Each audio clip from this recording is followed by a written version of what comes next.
Hi, I'm Jim. And I'm David. And this is the Practical Guitarist Podcast. The podcast for people who eat, sleep, and breathe guitar.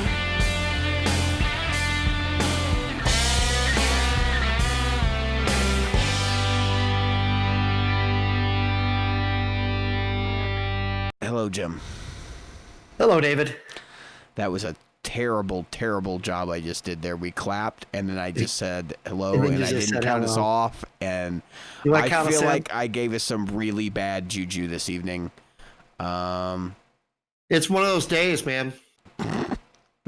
We'll live. It really hot? We will survive. Is it really hot and humid where you are? It was like 88, 89 today, and it's humid. We live in a swamp, Chicago, smelly swamp. Yeah. That's the whole thing. And, I lived right on that frickin' lake, man. Yeah. And so it was. I know the feeling. It was fairly nasty. I spent the afternoon in Naperville, and we were grilling, and I got a lot of smoke in my eyes and in my face, and it was not a fun experience. How's that melody go?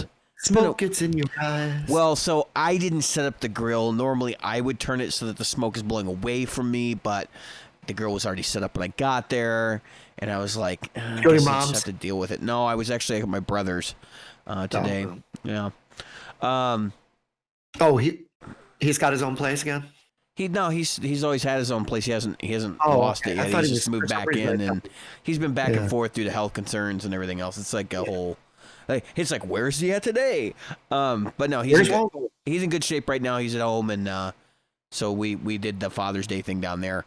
But I've been back since like 5:30ish, and I came home and I took aspirin or something because I had a massive headache, and then I think it was the smoke and the heat. And so I went and I passed out for a little bit, and I put a timer on my phone, and I waited on Jim, and now we're here. I was playing Animal Crossing. Mm-hmm. I was just because I was doing something mindless, so that once you said we were ready, I could just drop off. So I turned in all the fish to Timmy and Tommy and whatever it is. Well, Timmy and Timmy. I did get to do something really cool yesterday. I got to meet up with show listener Mike Mara. We went to Good Time, and he's looking for an amp, so we did some amp shopping. And I had, and by the way, if you haven't gone amp shopping in COVID-19 masks, like, you haven't lived, my friend. You have not lived.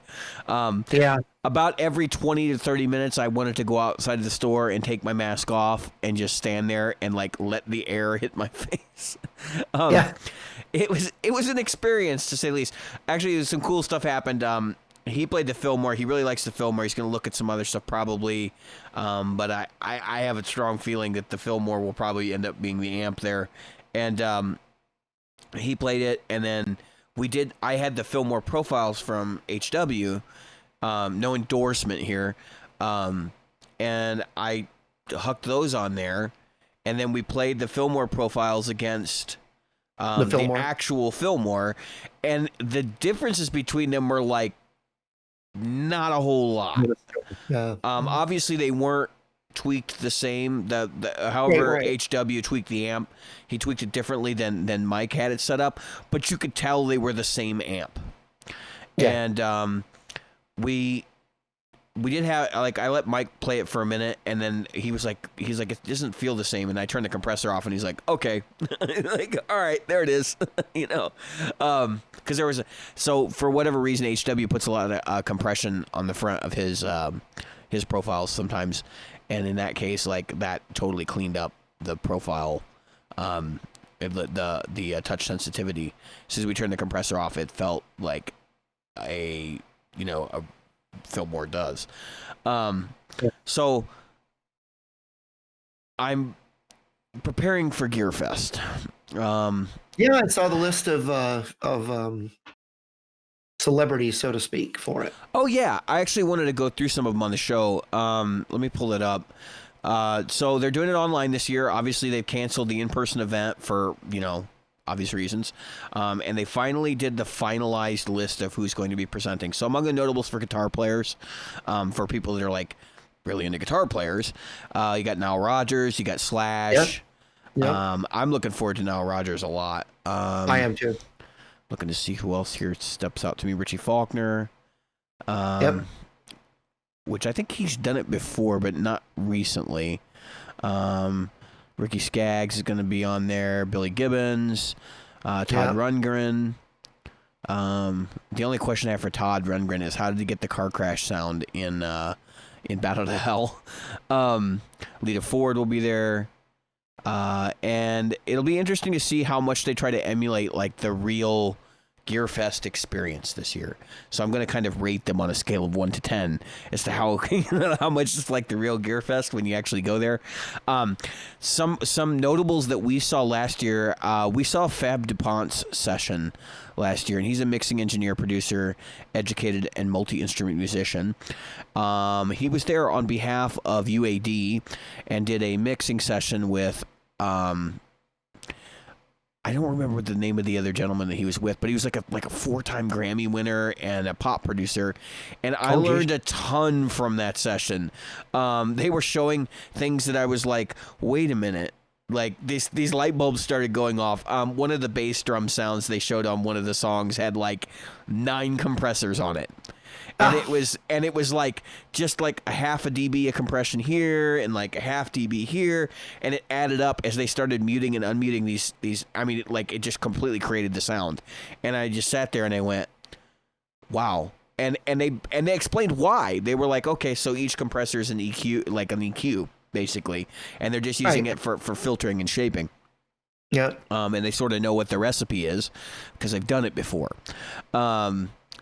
And you'll see, as you like sit through the sessions, if you take in some of the studio sessions, if you're a recording guy, you're gonna learn some stuff because some of these people like they're on another level and they're gonna talk about things that you're just like, oh, you know, I can actually apply this, especially plugins. You can do that at home. You know, that's just how powerful is your PC and how many plugins can I run at any given time. Right. So I would highly encourage you to check out some of the other like kind of offbeat sessions. And just looking here to see who else is like highly. Yeah, I think it's important to check out production, recording, that kind of thing. Well, Alan Parsons is going to be there too, so that's another. Yeah, Alan Parsons is going to be a presenter, and I definitely want to see that one. Yeah. If you're not familiar with the Alan Parsons project, he was also involved with the Beatles, Paul McCartney, Pink Floyd, just to name a couple of them. The Dark Side of the Moon, an album nobody heard of. Yeah, I mean, I don't think you'll want to actually watch that. That's probably just skip it, It was all garbage. I mean, the Alan Parsons project, games people play, and Turn of a Friendly Card. Yeah. I really hope that Nile Rodgers actually does like an educational session and that it's not just like a live performance thing, because that guy's got some stuff to share. Like, he's a dude that anybody in our group could learn from. I love how watching him use his use of double stops, and a lot of times when he does presentations and stuff like that, a lot of times he'll have where he shows how he uses 2 and 3 note chords, his dyads and triads, to really open up a song, and how he layers his stuff. So it'd be pretty cool. Yeah, it's gonna be good. I was surprised because when they announced the first 3 main like presenters, I was like, good, but not as good as it has been. And then this came out last week, and I was like, okay, hands up, like I get it now. And there's 3 people I don't want to miss. It's Slash, Nile, and Alan. Yeah, I mean those are the 3 I don't want to miss at all. Well, you're not gonna miss any of them because they're gonna. The whole thing. Yeah, so like I say, they're all going to be available, so it's not like you're going to miss out on anything. Right. I just kind of want to watch them live. I don't know. We mentioned last week, folks. So what we're going to try to do is do live reaction videos. So yeah. If you guys want to join in, we got plenty of channels in the Discord. It'll be the Discord, but we'll probably actually do the Facebook group thing. There's like a room. They have Facebook rooms now. Facebook room. And you can go into the Facebook room, and it's a video chat thing. I want to give everybody the heads up because it's not been around too much if you haven't used it yet. It's basically just go in, your webcam shows up, and then you can talk to people, and we can watch stuff live, and I'll be watching the same stream, or we can be, just in there talking about what we're buying, because that's another big component of this, obviously, is the sales stuff. I spoke to my rep last week. I did a lot of prep for this episode. Can you tell that this may actually eclipse regular prep for my normal every day-to-day life occurrence thing? So I spoke with my Sweetwater rep this week. I asked him some questions about some products I'm looking at, but just got some general impressions about, the word on the street and how things are actually going to go with Gearfest. The discounts will be significant. They're talking about, because they moved warehouses and stuff, there's a lot of speculation, because obviously they don't know what the discounts are yet. Right. But there's a lot of speculation that there are things that are not moving out of the other warehouse into the new warehouse, and that it would be better if we could just sell out the old warehouse and that kind of thing. So I suspect, even though the shipping thing will probably still get tacked back on to the prices, that they will be deeply discounting regardless. Whereas the discounts in person are usually 30 to 35% on pretty much everything. I would suspect you're going to see, and remember, this is for anybody who orders online, I would suspect 20 to 25%, which is still pretty darn good. And on this stuff that they work with the retailer on is probably going to come down even more than that. There's usually a few brands that have like deep discounts going on during Gearfest, and it changes year to year. It just depends on who's willing to play ball. I'm hoping to snag some TuneTrack stuff, some software. And usually not a super deep discount, but enough that it's attractive to buy stuff from TuneTrack during Gearfest. I'd like to get some drum packs. I'm going to get the bass software they just came out with. That's a goal of mine. I got to get a reverb pedal. That's got to happen. I'd like to get a vibe pedal, but I haven't found one that I'm like head over heels with that they sell. There may be, it just depends on who's discounted what. And if it winds up being that there's an inexpensive drive pedal there, I'll probably throw money at that. Just so I can finish my board, like have a working board. Maybe at some point in the future, then I'll get the Dry Bell Vibe Machine. If you've been talking to me in the group or whatever, you probably know that's the one I'm after. But I sort of know, like, that's a $300+ pedal. And right now, I don't want to spend that kind of money because I've already bought some stuff going into Gearfest. And I'll talk about that in a second, knowing full well that like I was going to pay full price for it and not caring. And that was to help out a local shop. So that's another thing. If you've got local dealers, I would actually encourage you to think about whether you would rather keep your local dealers open than to buy from Sweetwater on a discount. Granted, 20-25%. At least give your local retailer a swing.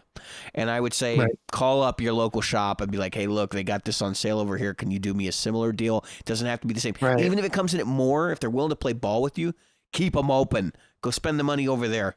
And even my rep said, don't feel obligated like you should buy from Sweetwater. Like, there are mom and pops that are hurting right now, and Sweetwater will survive. Like, this is not a problem for us. This is a problem that's hurting your local communities. And we had a conversation about actually local venues opening and closing. And we had actually the one that I met Michelangelo Badio at. They're gone. They're not opening. Wow. They're done for. Wow. And there are several others near me that have like kind of said that they're probably not reopening. When I went out today, so today we're recording on Father's Day, folks, and so when I went out today to have lunch with my son for Father's Day, he said, "You want to go to get Mexican food?" And we were going to one of my favorite Mexican restaurants, and it was gone. It's the first time you like take a step back and you're like, whoa, like. Now I know that they have 3 restaurants and they might have just closed that one, but that's staff. That's local people that don't have jobs anymore. My daughter's dentist. They're done. Yeah. They closed up shop. They're a chain, so the other locations are open, but anybody who worked at that location, you're done. You know, Yeah, so we had Thai food. Now, Friday night, I went out.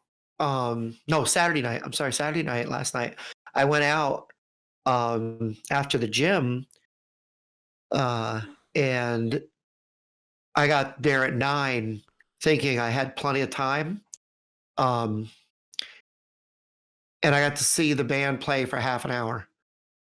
They did a strict 10 o'clock curfew. Everybody had to be done at 10. So the band closed up shop at 9:45 or so. And excuse me, they had to have everybody out. So they really wanted the band to close up earlier than that. So I went out, saw my friends, the Detonators, and great guys, great folks. Female lead singer, really good band. Anyway, they had to close up, and I went down the street just in time to catch the last couple songs for the next band. They were closed up, but both places were able to do indoor outdoor seating. So being at half capacity wasn't a problem for them, either one. Now the one, I had to give them props for ingenuity. They did not have usually outdoor seating, so what they did was they set up a rented tent with sides because we've had a lot of rain. Mm-hmm. With the zipper sides. They had a big old rented tent with the clear zipper sides on the thing, and they had them rolled up because we didn't have any rain at that point. And they took up almost half the parking lot. A lot of the people I know from open mics locally, they're out playing right now, and they're playing at like breweries and stuff who is set up for outdoor seating. We don't see a lot of the tents up here. I don't think the tent business was as big a deal in our area, and so it's harder for people to get a hold of tents. Yeah, Virginia Beach, we've got a ton of them. Yeah, I mean, they're renting, and you can tell, like, the rented furniture is garbage. Like, when you sit on one of the folding chairs and you feel like it's going to break, it's No, these guys did it right. They bought new tables and set them up outside. I had to give them props. They opened up one of the glass doors. They had it changed to where it did the sliding thing. Mm-hmm. I don't know if it slid before that, but it didn't typically get used. But anyway, props to them. Props to the Old Beach Tavern. Then I'm going to open mic Thursday night. Good luck with that. We're actually, so the way our governor has structured our plan is that we've already been through phase 1, 2, and 3. Yep. We're in phase 3 right now, which is considered to be recovery, which means that we've been trending downward and that we've had a decrease in cases in our area. That right now we are supposed to be limited to 10 people or fewer in a building, in like a retail establishment, a small retail establishment. It doesn't apply to groceries and stuff like that. But basically 10 people or fewer. We still have to wear face coverings. Social distancing is still the norm. Basically, the stuff that's open is pretty much everything except for restaurants who are outdoors and bars. Bars are completely closed unless you sell food, and then it has to be outdoors. Okay? So phase 4 changes everything because phase 4 is gatherings of 50 people or fewer are allowed. Restaurants and bars reopen. Okay, so now we can start to see music come back to the area in full force. I would say I have not been to an open mic night where they had 50 people in a club. So I think that's going to sort of shift things. And then again, if you have a bar area versus seating area, I suspect when that rule comes down from the governor, it'll be like, okay, so you can have this many people in the bar area, but you have, there's going to be some rules and restrictions. But I think by the time we get to phase 5, which should probably be in by August, we will probably be back to, kind of business as usual, except that phase 5 still says that they want to see a vaccine or highly effective treatment available. So we could be looking at January next year for Phase 5, in which case it's basically back to normal. Or June, back to normal with new safety provisions. So we're not back to 100% normal, but we're it's kind of voluntary to wear a mask. It feels better. It feels better now. Like you're not like freaking out when you're going out and like thinking about things. But people were up dancing. They were having a good time. Everything else, and the numbers down here, and anybody who wants to verify what I'm saying, you can go to Johns Hopkins coronavirus.jhu.edu. Pull up the U.S. map. If you go /US-map, you can see it. Anyway, we are some of our cities have 0 new cases. Virginia Beach had 6. My city had 12. It's incredibly low numbers. We had a peak in our state of 4,000 cases a day. Yeah. We are now we never even got to that number. We're now hovering around 600 to 700 cases a day, which is I mean, if you know Chicago, that's peanuts. In the state of Illinois, that's peanuts. It's a very populous state because of Chicago area. So the county cases, our county, which has 89,000 people in it, it's had 356 cases total. That's throughout. So is Virginia Beach a county, or is it a are they like a municipal self-governing thing? Okay. It's both. Sorry, Chesapeake, that was Suffolk. Chesapeake has, I knew that was a small number, 237,000 people. We've had 721 cases overall.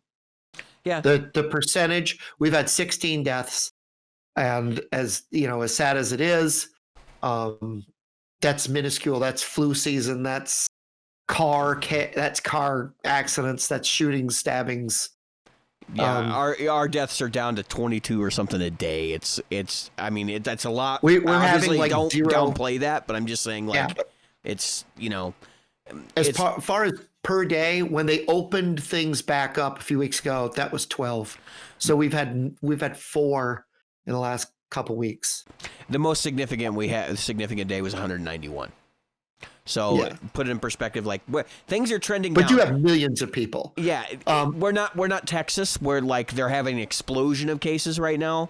Right. And I don't know exactly why some of these states are now blowing up. And obviously, if your state's doing that, I'm sorry that you're going to have to give up music for a while more, or continue on that process. But it really seems like it's going to be a hard sell for you to keep going into clubs and risking yourself and others. Yeah, exactly. I mean, not that this is super dangerous, but like you shouldn't downplay it either, because you can give it to somebody else and kill them. Right. Well, in Virginia Beach, there's 450,000 people in Virginia Beach. All told, they had 956 cases since the beginning, and only 27 deaths. And again, what we don't know about these deaths is whether they were the people died of or with the disease. And that's the most, that article right there. Even the CDC now starting to weed through those numbers though, and that's changing pretty regularly. Yeah. Even in our state, like I've watched the what they call the ratio or whatever change significantly, because the CDC is asking them to go back and say, no, we're not accepting these, I think that eventually we're going to get to a more reasonable idea of what's going on. God, I hate that we're doing the coronavirus update on our podcast, but we are.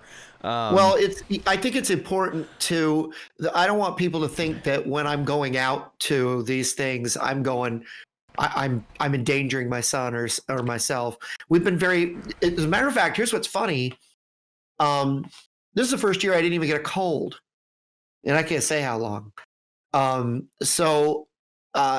The sniffles you hear are because I have allergies, and it's been raining really hard here, which means the pollen count is through the roof right now.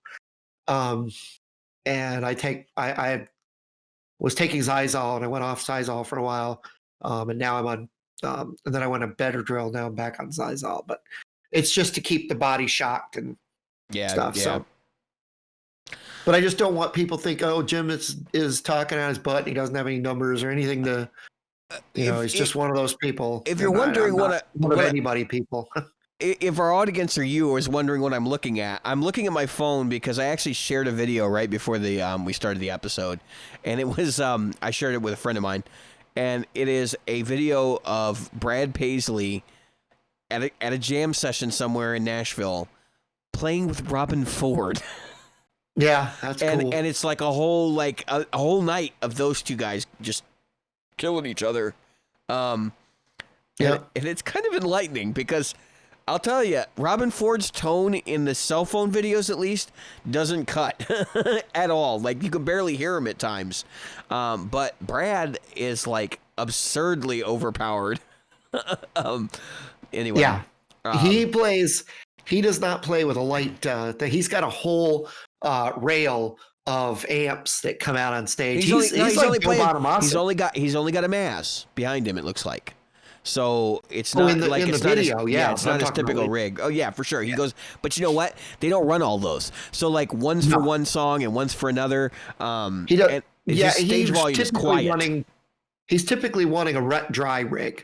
Yeah. So he's got one that's really wet and one that's really dry, and they mix those remotely. Good sound though. I've seen him live, so it's good sound. I'll tell you. We were talking about being tired. Before we kick things off. So folks, there's my, for those who didn't see it in the Facebook page, there's my CompTIA certificate hanging behind my head. For those people who are only listening, I'm pointing. Jim is now CompTIA certified. I am Security Plus certified. Congratulations. Let's never talk about it again. Let's just say that's how that works. It was, $50 a year to keep it. I'm keeping it. I am not going through that hell again. Oh, you have to take it again after 3 years. No. Oh, I thought you had to. Not if you keep up. You have to do CEs. So every year you pay $50 and they give you. It's not a test. Oh, so it's a continuous improvement thing, and okay. Yeah. Good. So when I choose whether or not I'm going to do that, then I'll know. I don't have to. Yeah, do this any again. of their certifications you can maintain by paying $50 a year, and any employer worth their salt is going to refund you $50 a year to maintain that. Honestly, I don't even care if they would, because it's such a boon to have that. If you work in software, if you work in the tech industry, get certified. If you can afford it and you want to spend your time to do it, even if you do something like, so I critique a lot of these certifications because I've looked at them in the past. Microsoft MCSE, Systems Engineer. Okay, so I could go do a MCSE. I'll tell you right now, I've already looked at the material for MCSE. I can pass probably 80% of it without even cracking a book. But the stuff that kills me is like that last 20% is all advertising.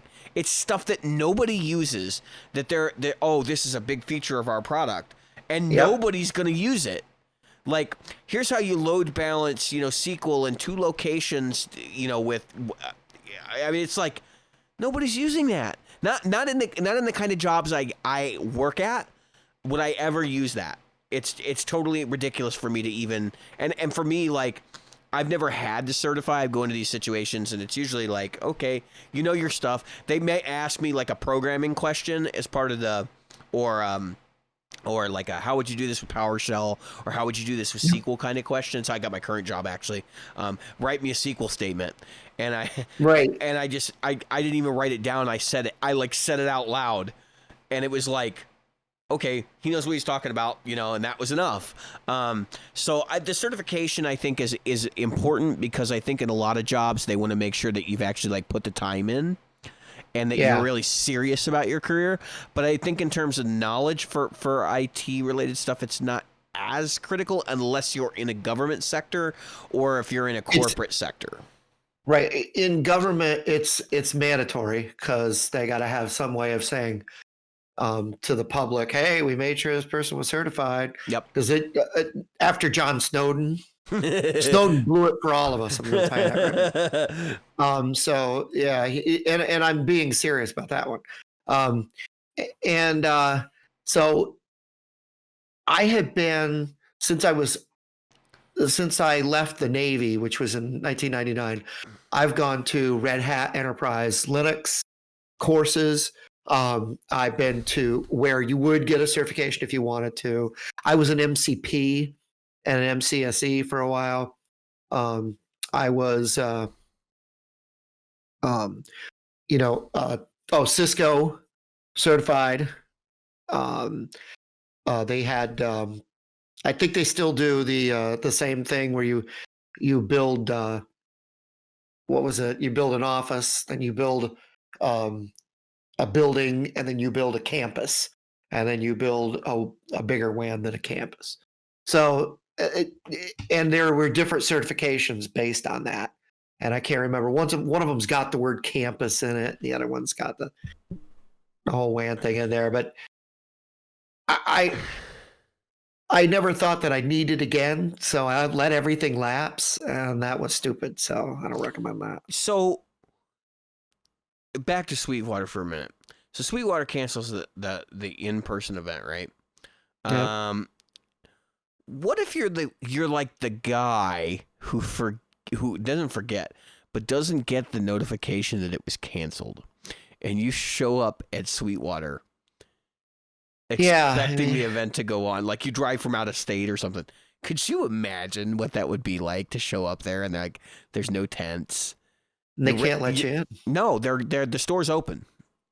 But so like you walk in and the store's open, your rep comes down, shakes your hand, he's like, "Hey, how's it going?" And then you're like, "Yeah, so where's everything at?" And you slide down the slide and leave. How bad would it be like if your rep was like, if your rep is just standing there like having this conversation and he's like, we're kind of not doing it in person this year.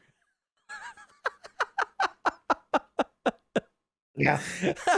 I mean, that would be like, dude, seriously? Well, I don't think you could, like every year you had to register. You still have to register for the online one. I'm not sure what that's all about, but you're registering. It's basically entering you in giveaways. That's actually what it is. Oh, okay. And they're doing a giveaway every hour. Yeah. So I don't know, like I haven't gotten any credentials or anything from them yet. There might be like a private, session or something. Right. I do know that companies, even though there's not going to be a Summer NAMM, are starting to release new gear. Mesa Boogie has a new line of pedals. I'm kind of interested in checking those out. Yeah, they've got some interesting stuff. I'm actually kind of intrigued because the last batch of pedals is pretty well received, and it's been several years, been at least 5 years since those came out. And now they're adding on. Let's talk about gear for a second, because we had a conversation at the beginning for that. Mm-hmm. So we were both talking about, we were making light of a lot of these podcasters that have like 18, 20 guitars hanging behind them. Yep. And it's like, and mine are actually over here. David said, because I only had 2, and he goes, "Well, there's another." I said, "Yeah, it's hanging over here on a wall you can't see." Well, he's still got an empty spot there. Like this is like my OCD there is is like a guitar nuts on this. It's in its case over here, but it doesn't matter. These are the 3 I play almost all the time. So the one in the middle is because the one in the middle gets played the most, and then the other 2 get played. And not because I like the one in the middle the most. It just happens to be the one I grab. And we were talking about that. It's like, so I was listening to one podcaster. I don't want to throw out names. I don't want to do that. But one podcaster was saying, "Yeah, these are my favorite guitars. These are the ones I play." And he's got literally in frame 30 guitars or 25 guitars. Mm-hmm. And I'm thinking, okay, there's 24 hours in a day. Sometimes you got to eat, sometimes you got to sleep, and you're a YouTuber, which is like a 6-hour a day job. I mean, which is 3 or 4 hours a day, and you're editing. You're not, except for when you're crunching the video, exporting it. You're kind of busy, and you can't have your fingers doing this. That's an understatement. And I'm thinking, you can't give 10 minutes a day to those. You can't give one song a day to all those guitars.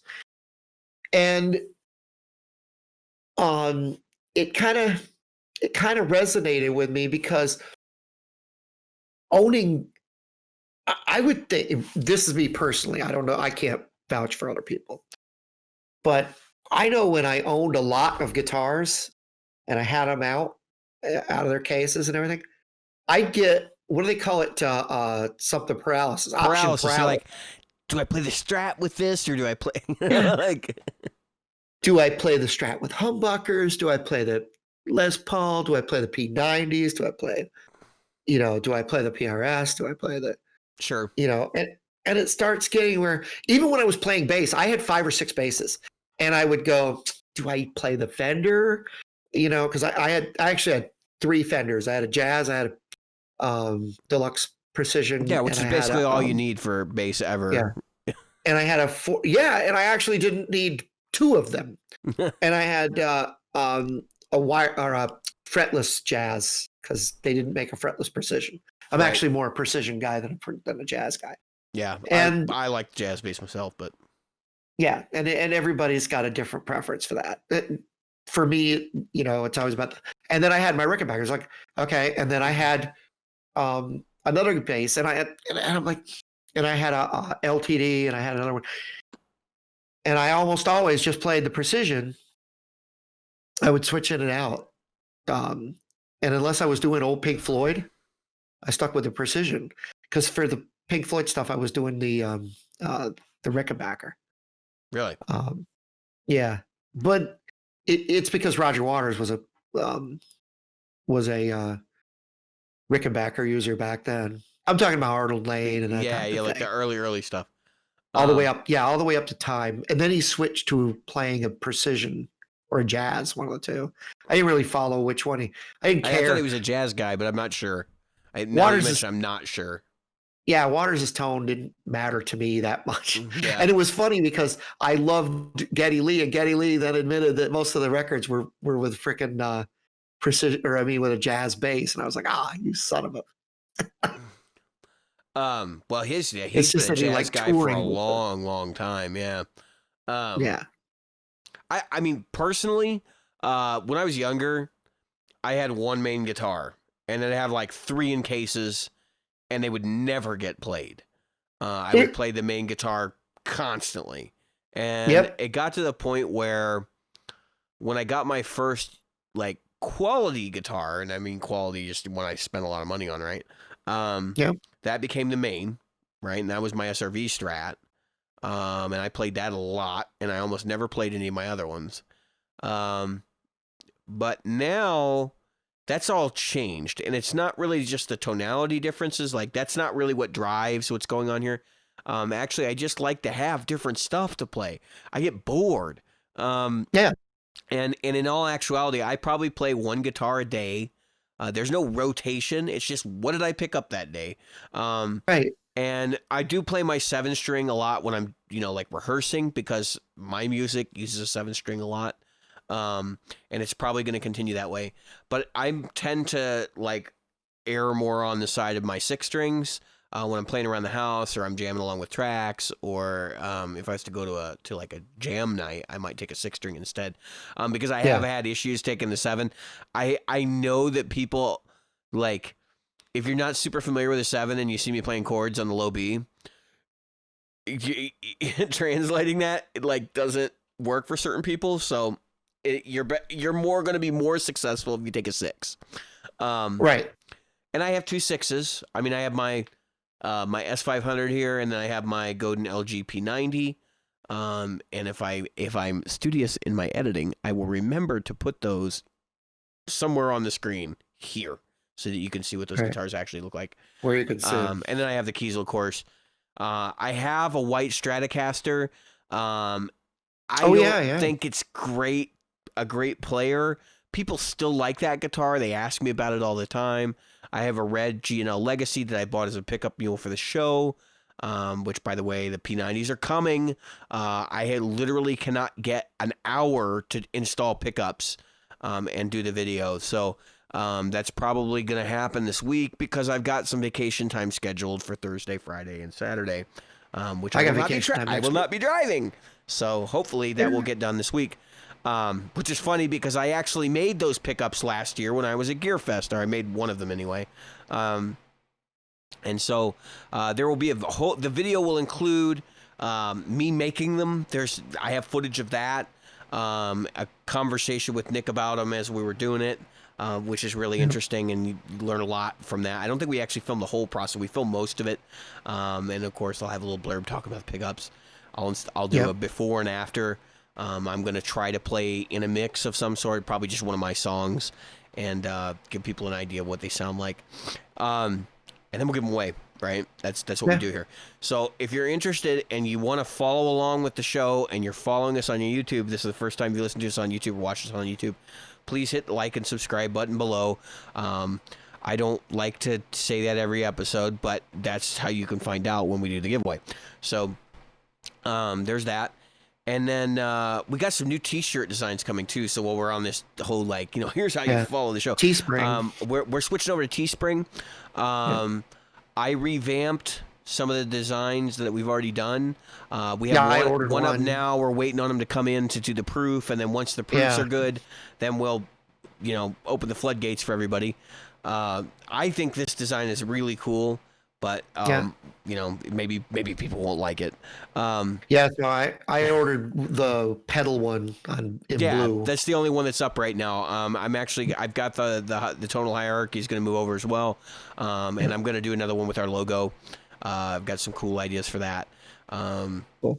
But just it's going to happen, and then there'll be more choices for you to support the show if you so choose.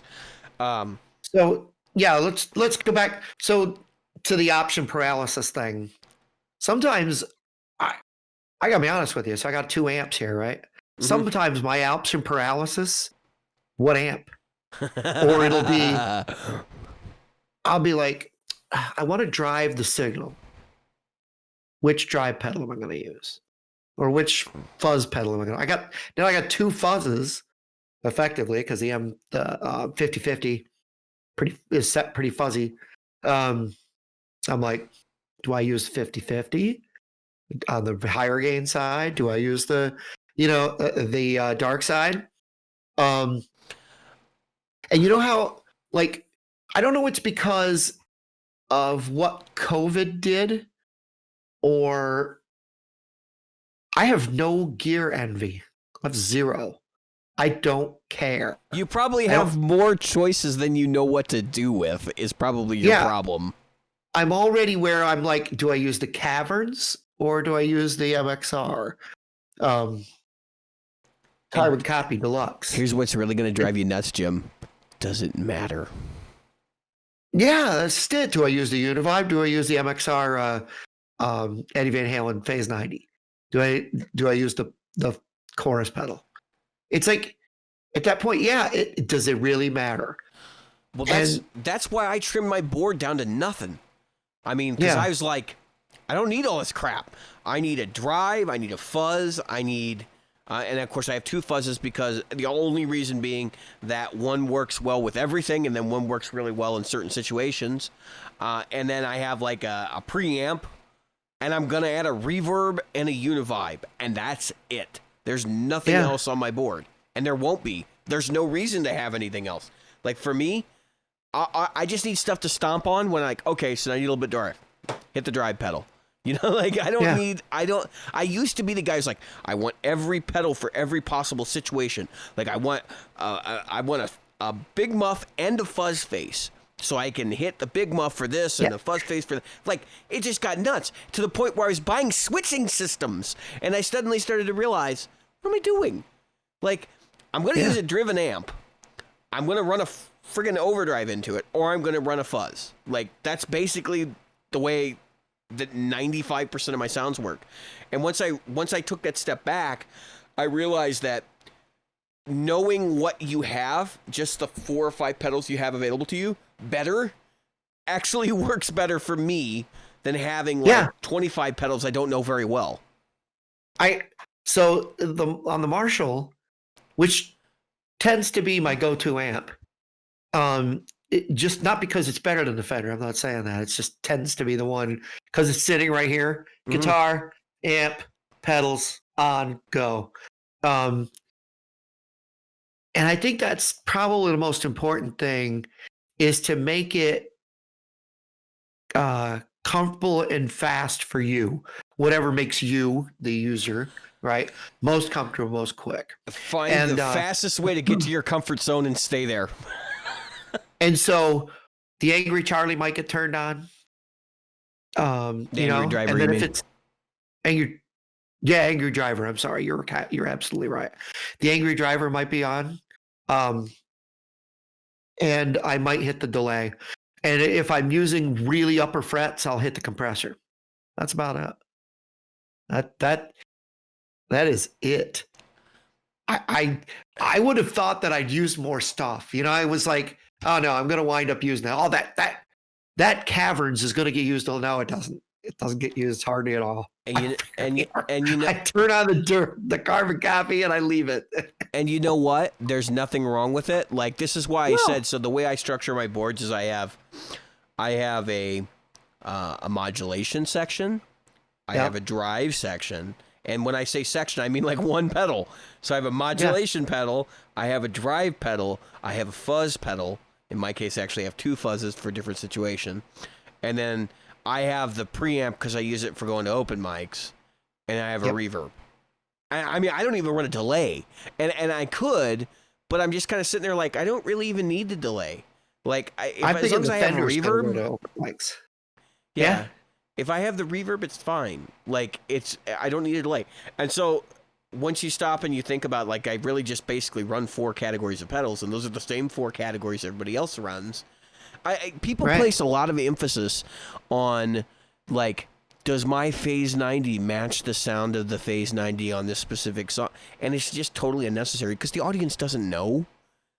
They really don't, like, they don't take notes on, oh, it sounded just like this, unless they're like a critic or something. Right.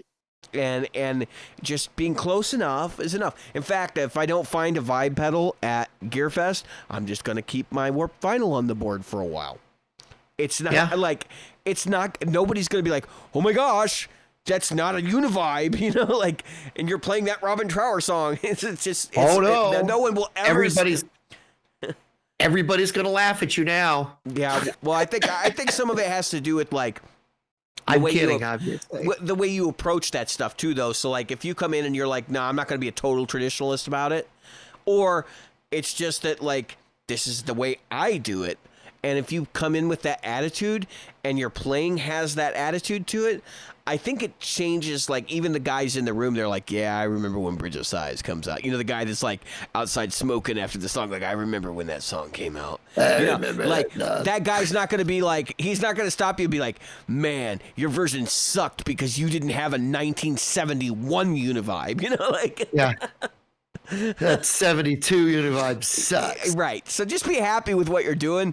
And if you realize that it's, like, not all that important, because I know people that they'll be fine with the Boss pedal, but it drives them crazy that some guy in the back of the room is like, well, that's not going to match.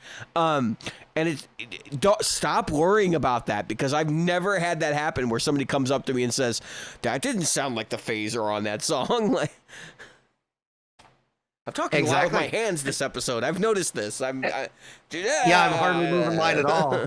If I do it enough, you'll see all the wiggle down here. I don't want that to happen, so I got to be careful. I don't have that. So it just, what's the word I want? It's just that I know we've talked about this before, but I think it's important to emphasize, because as many times as we talk on this channel, I think that one of the things that gets lost is the knowledge that you can live with what gear you have. Oh, yeah. Yes. That's exactly what I'm talking about. Unless you have none. Yeah. I mean, unless you have none, you got to have an amp and a guitar, or a modeler and a guitar, but you don't really have to have anything more than that to actually sit down and play your guitar. And in fact, some of the greatest players in the world didn't use much I mean, Nope. Stevie Ray Vaughan's necessary pedals were like a tube screamer or 2 tube screamers and a wah pedal. Right. I mean, It doesn't get more basic than that. And that guy made a hell of a lot of music that people really like.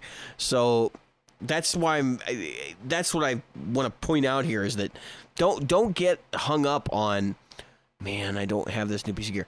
As I say this, I am buying a Lone Star cab. And this directly relates to this conversation, which is why I'm bringing it up. I was actually going to reveal it later on another episode, but I'm buying a 1x12 Lone Star cab. Excuse me.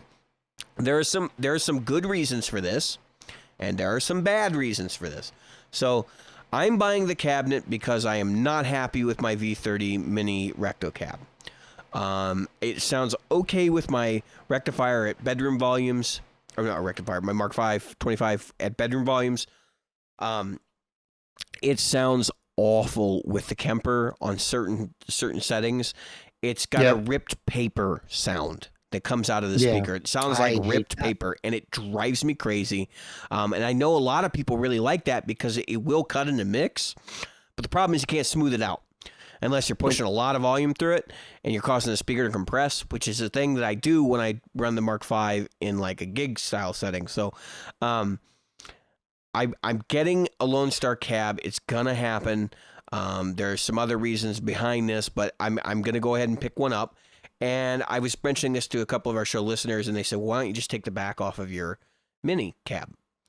Now, I think I should address this right now. They got a point, right? I should try this, but I have some deep reservations as to why I don't actually want to do that long term. Number one is my cab was not cheap. Okay. I bought it. It's a $650 cabinet. Okay. Cause it's got the basket weave front on it. And it's a Mesa Boogie cabinet. So it's made out of, 13 ply birch, Baltic birch, marine grade plywood or whatever. It's a good cab. It was suggested that why don't I just change the speaker? Because the speaker I'm going to put in is $185 anyway. It's not a cheap speaker, or I think it's $145, but still not a cheap speaker. It's not like a Vintage 30, which is like 120 or whatever. Right. And I was just kind of like, it's basically half the price of the new cab. I mean, slightly less, but in that ballpark. And it sort of doesn't make sense. But in the other perspective is, it works well with my Mark V when I get to play it loud. The problem is it doesn't work well with my Kemper, and I need to solve that problem. You need something with not remove back on cabinet. Hope it works well with Kemper. Kind of. Right. And the other thing is I've never had a good experience with open backs with V30s, and if the cab's not designed to be open back, in my estimation, it doesn't sound that great. Because I've used my old Recto cab. I took the back off of it and played it once or twice. And I know I've done that with some other amps I've had in the past. I don't recall what offhand. But I've never had a really good experience doing that because the problem is open back cabs, a lot of times they make them shallow. And that makes this an issue. So that's kind of where I'm going. But do I need that? I mean, no. Yes, no. Like it depends. I really don't need it for open mics. That's not what I'm buying it for. I'm buying it to use it at home mostly, but I will be using it to gig with Old Stumpy. Like that's the other side of this equation. So it does have a useful place in my catalog of stuff I need. For being a regular musician. But at the same time, it's like, I got a cab. If I didn't have it, I could go out with the V30. I know what to expect. I know what frequencies I need to shelve in my EQs. But it's a compromise.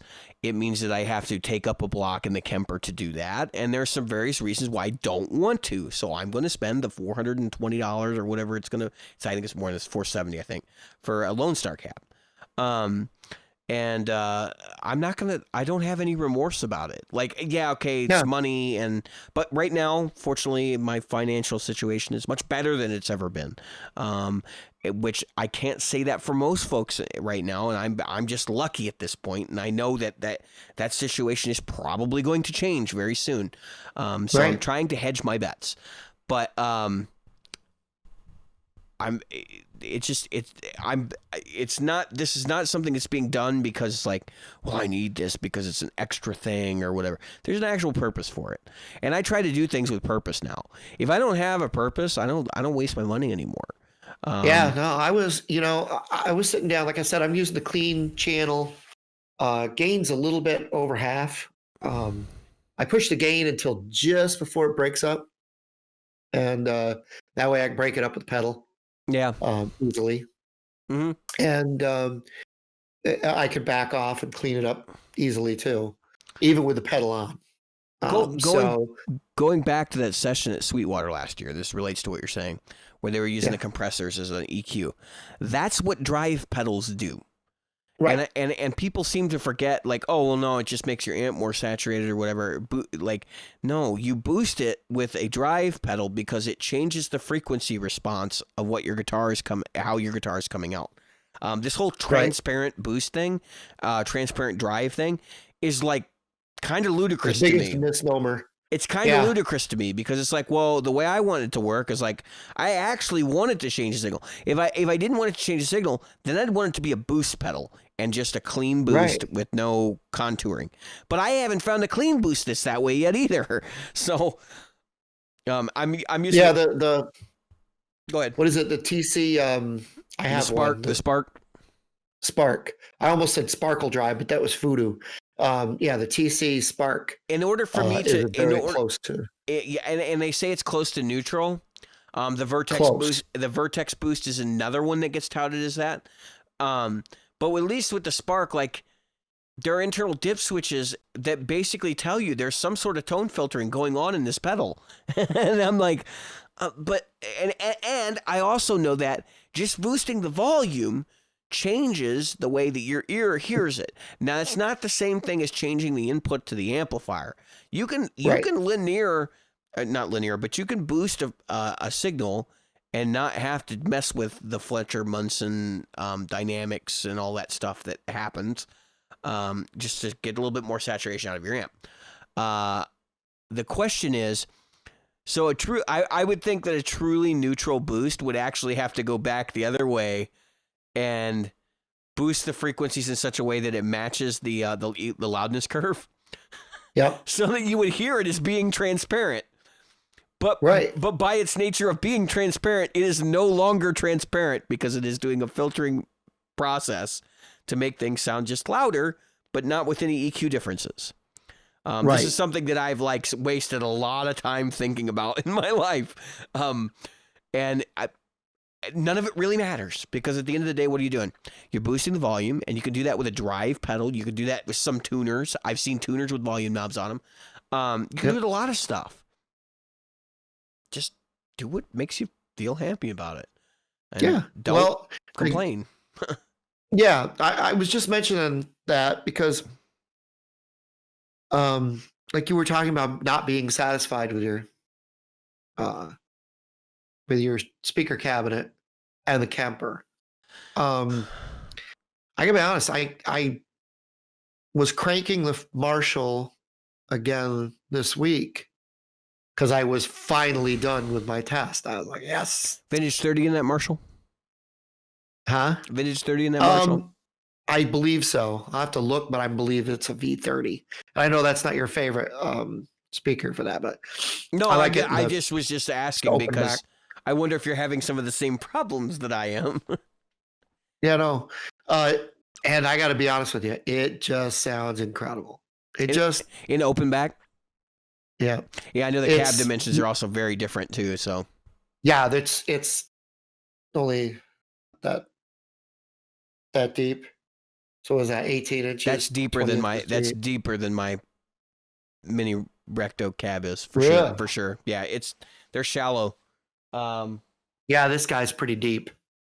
I think it's. We can look up the dimensions. I actually look up the specs real quick. You talk. Yeah. I'm going to look up dimensions. On which one? Both. Okay. So what I was saying about it, you'll get that. I'll keep going. So what I was saying about it is, I was so pleasantly surprised. I put it in 40 watt mode. I really cooked it. threw it right up there. Played over some old Pink Floyd and then some Leonard Skinner. I was trying to do minor major stuff. Kind of like working out, you know, biceps, triceps, you know. I was doing the same thing. And really just trying to I was trying to make it sound bad. That's what I was trying to do. How can I make it sound bad? And I'll be honest with you. I had to really push hard to make it sound bad. I really like the sound of this amp. It's a killer amp. Celestion V-Type, first off. Yep. Different speaker. Yep. V-Type and Vintage 30 are different. Yep. Your depth is only 9.9 inches on that cabinet. Wow. On the inside, it's only 9.9 inches. Wow, yeah, that's great. So the height is 19, the width is 24.4, so that's 24.4 wide. It is a big wide amp, but it's only 9.9 inches deep, which is kind of surprising to me. I thought it would be deeper than that. The Mesa Boogie cabinet I own actually is 11 inches deep, but it's only 19 inches high, and it's 18 inches wide, which means it's a significant amount of volume less. What's the depth on my my twin? I could look that up. One moment, please. Be right with you. One moment, please. Yeah. So yeah, I just love the sound of it. I think it's because of the fact that it's open back. Remember that it's so there's nothing preventing it from pushing that. Okay. We don't have an awkward silence there at all. Yeah, no. So the depth on your twin reverb is 10.35 inches. A little bit deeper. Yeah, it looks a little bit deeper. Yeah, and those Jensen speakers that are in them, those are the Neo 12K. Jensen speakers in general work better in open back cabinets because they're a focused speaker, like they're a very focused sound. I know that when Celestion did the V's for the Marshalls, they voiced those particularly for those. If I remember right, because the old DSL 40s didn't have the same speaker. No, they don't have a V-Type. The V-Type is their new greenback, like with high power handling. That's it's like greenback. So A-Type is like an American speaker with high power handling, and the V-Type is the British speaker. Yeah. And it's not, so like people think V-Type, it's like a vintage 30. No, it's nothing like a vintage 30. It's actually closer to a greenback in terms of tonality. I would say it's somewhere between a creamback and a greenback. Yeah, V I think was based on that Victory thing or something like that. I don't know. Victory amps, but Victory, like victory for us. You know. Yeah, I mean, I don't know. Or vintage, or Celestion vintage style. Because a vintage 30. This is a vintage type, whereas A-Type is American type. So, what I did find though is I actually really like the Mesa Boogie C90 because it has a much smoother high end and it doesn't have that abrupt ripped paper sound when I'm pushing the amp, even with profiles that are pretty gnarly in the high end. So I think I'm going to have a better time with that speaker, and maybe at some point I will get another one and put it in my my mini recto cab just to see what happens. Or I can swap them and decide, if I want to do that, like this will work out for me. But right now, I'd rather have two cabs for this kind of scenario, just because, like, for one thing, they're completely different sizes. The Lone Star cab is much bigger, and it's a 23-inch cabinet, and it's it's basically like almost like the size of your DSL, and that will allow me to have the bigger cab sound, right? Which I miss from having my old Recto cabinet, which was deeper. So that's what people don't realize. So the cabinet depth is not the only part of this, right? It's really the cubic dimensions inside, and I can actually explain. I can explain why. I understand the physics of it now.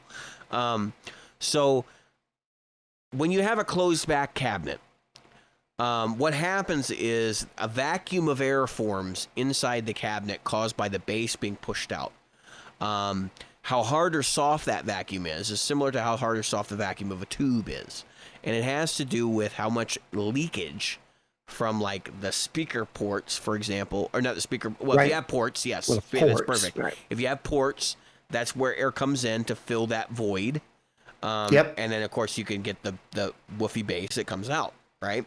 So when speaker cabinets started, they were all open back. And that was done for serviceability, and it was done because they needed to be able to keep these amps open so that the tubes would have air circulation. When time went on, obviously they've changed designs, they've come up with some new stuff. Now you can get closed back combos and things like that. Remember that the first actual like popular amps were all combo amps, and the problem was they would bleed all over the stage. If you were a drummer and you had drum mics going, and in a big venue you would. You've got guitar amp bleeding over in your drum mics like really bad, and obviously they came up with ways to mitigate that for people who still used combos, but because of that, people started experimenting with closed back cabinets, and then they discovered, of course, that it actually makes the bass tighter because that void that it uses to actually produce the bass frequencies inside the speaker cabinet doesn't get filled as fast. Obviously, air does pass through the paper cone. But so Mesa Boogie's idea is let's make that void as tight as possible, to the point where I've actually tried to take the back off my mini recto cab. My big guy did, because I actually had to replace the speaker in it. But the mini recto cab, I can't get the back off of it. And I've tried. Okay? It's tight. It's tight because the way they Tolex it. And it's designed to be a perfect fit. They literally put a cap on the speaker outputs, or the speaker jacks. On the one you're not normally going to be using, they put a cap in there because it prevents air from coming in there to fill that void. I mean, they're that crazy about it. So that's kind of why the recto cabs have the tight bass, which is actually a reduction in bass. So if you were to go get an open back version of a recto cab, make the same dimensions, right? Put the same speakers in it, you're going to get way more low end out of the recto cab. It's not going to be tight low end. It's going to be flubby low end. But you're going to get more low end out of it. That's just a fact. If you put it on a meter, you're going to see like this big explosive low end. And that's not the sound that most people would go for. Like, you don't see open back 4x12s for a reason, because most people want them to be tight. Most people want them closed and tight. You'll see ported 4x12s, or you'll see 4x12s with a like a semi-open back, but I've never seen a 4x12 that's completely open back. I'm sure they exist. I don't know. But I mean, I've never seen one. I'm not saying that they don't exist. Could you imagine the amount of low end you would get out of a 4x12 with an open back? I mean, it can be kind of ridiculous with a 2x12 with an open back. I would think that it would get too flubby.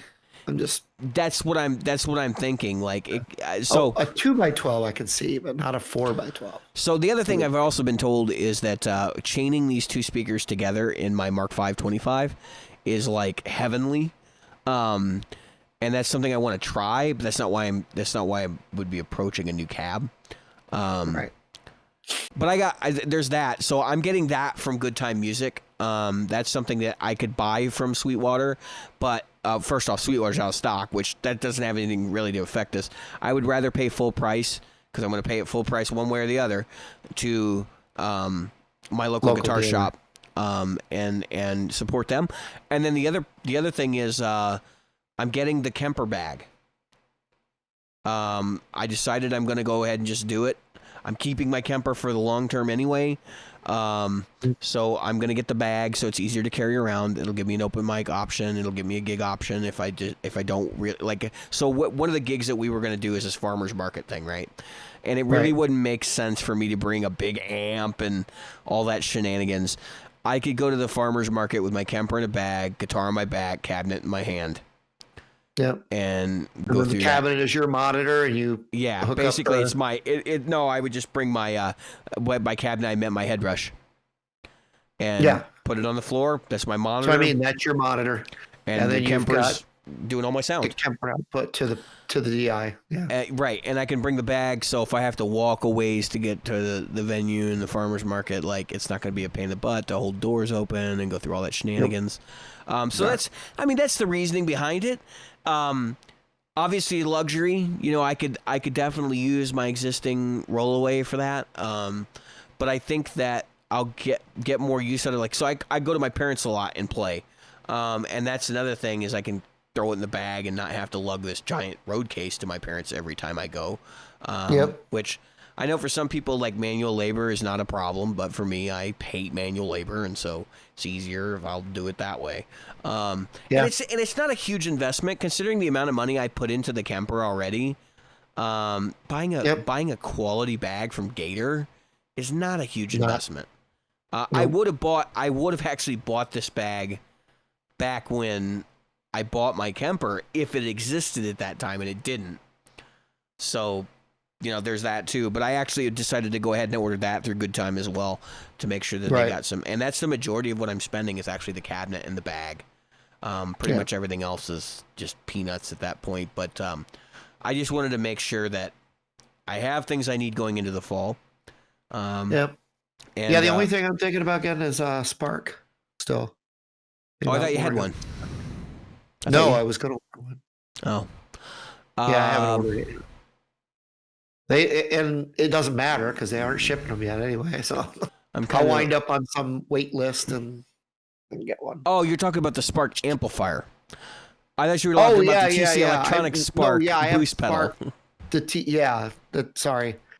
little amplifier, the little practice amp. Yeah. Because I'll be doing more traveling for work, so it just makes sense to have it to carry with me to do that stuff. There's some more stuff I wanted to talk about. You know what I really like? Tascam used to make, and I saw one. I don't know if the guy still got it. Porta Studio. It was even less or smaller than that. They had this little CD thing you could practice with. Oh yeah. You put the MP3 CD in there. The phrase trainer. Yeah, their phrase trainer, the guitar phrase trainer.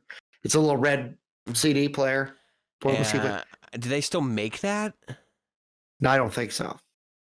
And the thing about that is there's a guy that had one for like $40 on sale and on Facebook Marketplace. And I'm thinking, I mean, honestly, for the pain in the ass that it would be to take digital music and put it on there, it almost doesn't make sense to me. I would just be like, dude, I'll give you $10 for it because I'll probably use it once and then forget all about it. I'll give you $25 for it. Yeah. I had one. I don't know where I put it. Truth is, I have one. See, Jim's going to buy another one and he can't remember where he put the first one because he never uses it. No, it's because I stopped using it when I traveled. When I traveled, that was number one. I could get a Podbean. That's what I should get. Just get a little Podbean and then run the music from my phone into that. Yeah. Or you have one already, a Black Star Fly. Oh. Because actually, that was one thing I was thinking about getting was because, like, I do go to people's houses. Dude, I take my guitar with me everywhere. First off, let me explain something. I don't even need a speaker though. I'm in a hotel typically, so don't even need a speaker. As small as that thing, it's got a headphone interfaces for this. Yeah. Who makes I don't think the sounds somebody make an interface for these? I've never been happy with the plugins for the phone. I've played around with several of them using, an interface and stuff, and I was just like, I would much rather have just like a dedicated device. And even something like, I know you said it doesn't have a speaker, but like the Fly at least has a headphone out. I mean, and it's tiny. I mean, you can throw it in your gig bag. So that I do travel like a lot with my guitar, and I was starting to say is like I take my guitar everywhere. I went to my brother's today, and I had my guitar on my back, and I went in and I was just playing stuff while I was there. And I will always do that because actually for me it's a way for me to decompress. Number one, number two is I've read that, the 7 highly effective habits, and they talk about like doing things while you're in line and stuff like that. I mean, that's it. If you want to learn to play guitar and you got spare time, you do have spare time. You may not think you have spare time, but I guarantee you, if you bring your guitar with you everywhere you go, you have spare time. Take it out, play some stuff. Yep. Yep. So that's a big thing. Like, I would highly recommend you consider taking your guitar with you wherever it is you go. But for me, like, I don't have a battery powered amp. It would be really nice to have just like a level of overdrive when I'm practicing. Yeah. Because I play a lot unplugged acoustic, believe it or not, with an electric guitar. And it's not fun. I mean, it helps you with your technique because it's obviously like playing clean. But it doesn't give you the same vibe. You don't get used to dealing with, actually, my big thing now is dealing with too much sustain. And you really, and then so when you get actually plug in and like go to play something complicated, you're like, now I have to learn to mute all the notes. It's like, all right, just plug me into an amp before I even attempt that. I did post, and I didn't post it in our group, but I did post in my music page me playing Scatterbrain this week. And that's a classic example. That's a song I work out. I sit in the chair and I play the riff over and over in acoustically. And I've got the riff pretty much down at this point. That the video I posted is terrible, but it's because I'd never actually played with the backing track muted, like the guitar part muted. Yep. So now I got to figure out how to count and get the lead in and all that stuff. Because it's a super complicated piece of music. But what I was trying to say was that, like, the first time I plugged into an amp and then dropped the guitar track out, and I realized, oh crap, like, I have way too much gain for this song, and then I had to like stop and back up and go adjust things, and it made me, it stopped me for a minute. It was like, well, have I been practicing this right? Have I really been approaching the song right? And I think I actually improved my approach after I screwed it up. Because I was like, okay, now I know, it's got to be this way. But I decided to post that moment in time anyway, mostly because I recorded it. I was just like, oh, hell with it. I got to live in the moment more. I got to get that stuff and get it out in front of people more than I do. And so I'm going to hold my feet to the fire on it. But yeah, you saw it, Jim. Like, what'd you think? I thought it was good. I told you I didn't hear the problems that you had mentioned. I thought that it was really, really good. The only thing I have when someone is playing to another person's guitar track is I really like to be able to hear like that person in one side. And, yeah, in that song, I found a version where they dropped the guitar out, and it was pretty much dead. Yeah. So there's one section at the end where like the guitar is louder than it is through the rest of the song, but basically it's not there. You can do that with phasing stuff. Last week's episode, fun with phasing. Last week's episode, I got fun with phasers. I got Jim's audio and my audio. So my audio was only on one track. It was on the left track. Jim's audio was on the right track and the left track. So he was centered, right? So I'm going, well, how do I need to get my track on a mono track. I need to get Jim's track on a mono track. And that's going to be a problem because he's not just on one track, right? Or there was something like that. So what I ended up doing is like reversing the phase to take him out of the middle. And then taking the left track that had just him, and then the right track that had me, and I ended up getting a mono pair out of it. But it was kind of nightmarish to figure it all out. Fun with phasing. You can do some fun stuff with phasing. And when they drop guitars out of these songs, a lot of times that's all they're doing is because the guitar's pan center. They just flip the phase and away they go. So if you're curious as to how you drop the guitar track out of a piece of music, that's a great way to do it.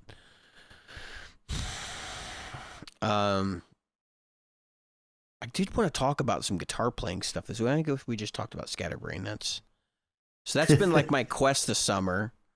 There's some cool stuff in that song. And not just the main riff. Like, the main riff is brutally hard to play. It's in, I think it was a 7/8 or 9/8 time. I don't know offhand. I'd have to actually count it out. Because when you get to 7/8 and 9/8, you're not counting anymore. Okay, you're just like, okay, here we go. And it's played, like 140 or 150 beats a minute. It's got to be faster than that. It's gonna be like 180 beats a minute or something, because it's like 7/8 time, so it's all that the main riff is. Main riff might be in 16ths. If it's in eighth notes, if the main riff is actually in eighth notes, it's fast. It's real fast. And the chord changes are like, almost every chord is like a key change. I mean, that's the way I'm approaching it. Obviously it's not necessarily that way, but that's the way I'm approaching it. And it goes from like a minor 7 to a minor second 13, if you know the natural numbering system, and then has like, some slash chords, and it has this big descending slash chord in fourths thing, and it's like, I just kind of sit there and I go, I don't even understand how these chords are related. I would have had to sit out and actually like diagram it out, but basically the way you play against it is you change keys with each chord. Fortunately, the chords are held for 2 measures apiece, so you can get through it. It's not like a Coltrane piece where the chord lasts like a half measure or something, and you're like, what the hell? I didn't even catch the key change. Like, but it's jazz. Like it's hardcore jazz stuff. Jim, do you guys say that's jazz? You got any pieces of music that you've played that are like that just have like some insane, crazy chord progression stuff going on that you're just like, I don't even know how to play over this? When I know you hate the musician as far as the music style. I was listening to Someone Save My Life tonight. I used to play that by Elton John. Mm-hmm. And that has some. I'm looking up the chords because I want to see how crazy it is. Yeah, they're pretty straightforward chord. Well, and of course this is somebody's arrangement of it, right? So that may be part of it. But it's like G, C, G, C, G, F, G, and there's no way that's actually how that song goes. No. Let me see if I can find like an accurate. There's a lot of not just plain major minor chords. Yeah, and I think a lot of these are based on guitar chords, which is like, oh, this is if you're playing guitar, this is how you'd play it. Right, if you're doing piano and yeah. It's just like if you play that one or another one is I found it. A flat, okay. A flat slash E flat, A flat slash F, A flat slash G. So it's just basically like an A flat drone over a lot of stuff that aren't even in a related key. So oh my gosh, this is like monstrous. And of course it's in a flat key because it's piano, right? Because it's piano. If you don't know, so if you've ever wondered why when you play a lot of piano music, they're in flat keys, it's actually because a lot of times flat keys are easier to play in piano. They don't require as much stretching. I as a piano player, I do play occasionally. I find that it depends because I think there are some movements you can do in the flat stuff that's like when you're using mostly sharps and flats. It becomes actually counterintuitive and actually more difficult to play. But that's me, and it just has to do with some of the things you do with your hands when you play piano. But man, these chords are like nuts. They're weird, and when I used to play that one, that was a little strange. I'll tell you another one that will throw you for a loop.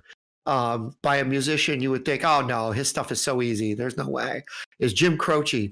Look at the fingerings for hold on, I gotta get the right one. Not operator, but Had to Say I Love You in a Song. I have had another song I wanted to share.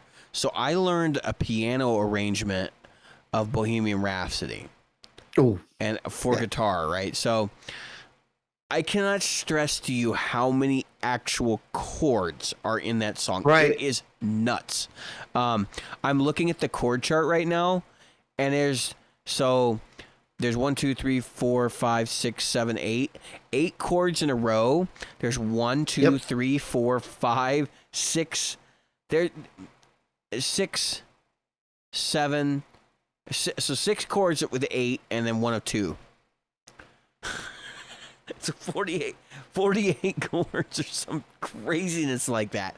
And when you learn it, like, you're actually doing chord melody, which makes it even worse because there's parts where you're just like picking out an extra note here or there. And I just don't know how Brian May got away with it. Like, I still haven't figured out what his arrangement is because it does not. If you play it in like a guitar-centric way, it doesn't sound right. So I think he actually plays like probably half or 3/4 of these chords at some point. Styx's Angry Young Man. That's another song that has an insane arrangement. It's one of those ones where you're playing melody with chords. Yep. And so you're consistently, and the Jim Croce song I mentioned earlier, it's like, Time in a Bottle. That's what I was thinking of. Yes. If I could play Time in a Bottle, you're playing a chord for and then it goes Time in a Bottle. You got this moving. That's harmonic chord. minor, right? Yeah, and so you're moving. It's D harmonic minor, and you're moving down the scale chromatically, and then you move diatonically, and then you go out of D minor for a second, go into G, go back into D minor, and come out of it, go back to G, and all you've done is one line of the song. You finished one line. If I could save time in a bottle, the first thing that I would like to do, you've done all the movement through the D harmonic minor scale, and then you've gone into G, back out of G, and back into G, and then back to D minor. Yeah, that song is a thump in the nuts. A lot of the what's her name? And the fingerings are. Robin Trower came up. Not Robin Trower. Robin Ford came up playing with what's her name? Joni Mitchell. Joni Mitchell. Joni Mitchell has songs like that where it's like, how many chord changes can you possibly put in this song? And it's not the sheer number of chords. It's just like how many changes and how frequent. And how many key changes will she do in a single verse? Yeah. I mean, she is an incredible musician. I'm looking up Big Yellow Taxi chords just to see what it looks like. So it's nobody's going to do that right. Yeah, so that's you're right on that. Is that standard? Yeah, you're right on that. She very rarely used standard tuning. She's crazy. Yeah, so like some of the chords in there are like A add 2E, so like an A suspended with an E on top. E7 sus4, A6s. There's a lot of 6 chords in here. E major 7. So I mean, and her tuning was D A D F sharp A D. That sounds right. With a capo on the 2nd fret. Yep. I mean, and it's literally like, you know. If you've ever heard the song, it's almost like spoken word, and it's honestly A6 A E add A add 2E E7 sus4 A add 2E is like one line, and you're just like, huh? Change paradise, put it in a parking lot. Yeah, there's like 4 or 5 chords there, and they're not even just like voice leading. It's just like a totally different paradigm. And then the last song where she goes, late last night, heard the screen door slam. Yeah. The music changes time signature behind her so they could slam a door in time. Yeah. With the song. Uh-huh. And I kind of wonder, like, when she was writing that kind of stuff, like, how much of that was a studio process Like they're sitting there and saying, like, wouldn't it be cool if we could make the door slam here? And then they're like, okay, let's rewrite this. Nope. Or she thought that stuff out. I saw an interview with her. I think so too. Like that's what's scary about it. A lot of musicians, and there's no slam on anyone for that. Is most musicians will just, hey, you know what would be cool if we did this. Like when Judas Priest was looking for the sound of a monster, it wound up being that they stuffed a microphone into a drawer with a bunch of flatware, and they just shook the drawer, and that was the sound. That's what they got for the sound. But if you take Joni Mitchell, she sat down and she mapped out how she would play those songs. That's like, have you ever listened to Woodstock by Crosby, Stills, Nash and Young? Yeah. Who was another band that didn't tend to use the standard tuning. Yeah. David Crosby and Stephen Stills came from Joni Mitchell's. Yeah, they were, matter of fact, Stills and Joni were a thing for a little bit. So she wrote that song for them. There's a version she does of it and a version they do of it. But let me tell you something. That is another song where if you sit down and try to play those chords, you're going to get tripped up. It's just a. I mean, yeah, you got to rehearse that stuff. That's not one that you're going to whip out at a jam session and like everybody's going to know it. Like, I was laughing though. Like that, it's like, okay, I'm going to use this chord one time, just once, right here in this song. Whether you like Robin Ford as an individual or not, I've heard him say some things in interviews. And I'm kind of like, whatever. Yeah. But I like his music, most of it. I think the Talk to Your Daughter record is like freaking phenomenal. But I'm not a big fan of like everything he's done since. Some of the stuff I say or miss. But anyway, he worked with Joni Mitchell, so like he came out at both Joni Mitchell and Miles Davis. Okay, so he worked with Miles Davis as well. But he says about her, there's a quote from him, she was a great musician, a lovely person. Rare people like her make you want to do your best for them, and it brings out the best in everybody. I learned more in her company and that of the other musicians around her than at any other time in my life. This is a guy that played with Miles Davis. And he's saying he got a better musical education playing with Joni Mitchell. So, I mean, I love Miles and I love Joni Mitchell, and I'm not going to pick between the two of them, but that's a pretty impressive statement coming from somebody who's an authority on guitar like Robin Ford. Yeah. Yeah. Who was it? Was it Larry Carlton was saying that kind of thing about the guys from Steely Dan? Didn't Larry Carlton also play with Joni Mitchell at one point? Yeah, I was just going to say. Larry Carlton played with Joni Mitchell, and he played with who's her name? Carol King. No, Carol King. Carol King. Yeah. She was the one that was with James Taylor. Well, and that's the thing. So like, and she wrote Tapestry, right? That's her album, Tapestry. I think so. Yeah. Let me see. I'm trying to remember the name of the record, but I think you're right. Larry Carlton is one of those guys that that was right. I think it would shock people, some of the records he's been on, like he's like a Wrecking Crew kind of guy, like where it's like, okay, he's known for doing the jazz, like Room 335, like Steely Dan thing, but he's done all kinds of other crap too. And is an incredibly versatile musician, despite the fact that he's a jazz giant. I think it's Larry Carlton that's pulling off the solo on, of all songs, "Addicted to Love" by Robert Palmer. I'm pretty sure that would not shock me. Somebody at all. told me that was Larry Carlton. I was like, not shocked at all. It doesn't fit the song. It doesn't, but it works. I mean, it doesn't.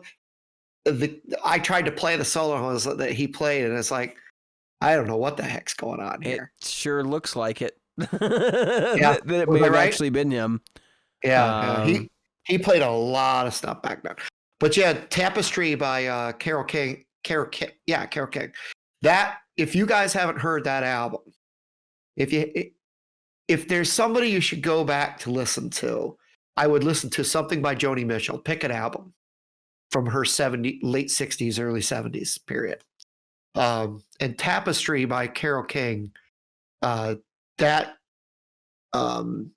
it's got the I Feel the Earth Move. I feel the earth right. It's a move great record. under my feet. That's okay. It's just one of those songs. Natural Woman.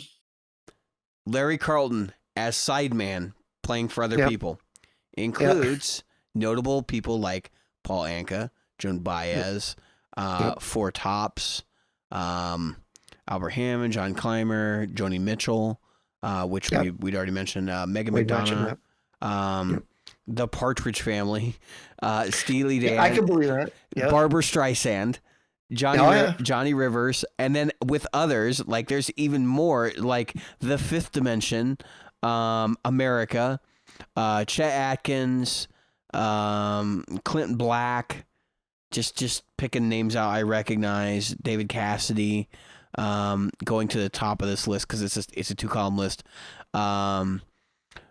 David Crosby, Christopher Cross, Neil Diamond, not surprising. Tommy Emmanuel, Peter Frampton. I think I saw him with Peter Frampton, or I mean not Peter Frampton, with Neil Diamond live. Yeah, it could be. I wouldn't surprise me. I'm pretty sure I remember that was Larry Carlton when I saw him. Peter Frampton, Peter Gabriel, Jerry Garcia, which I didn't even like. I'm a huge Peter Gabriel fan, and I did not know that Larry Carlton had done work for Peter Gabriel, and he has.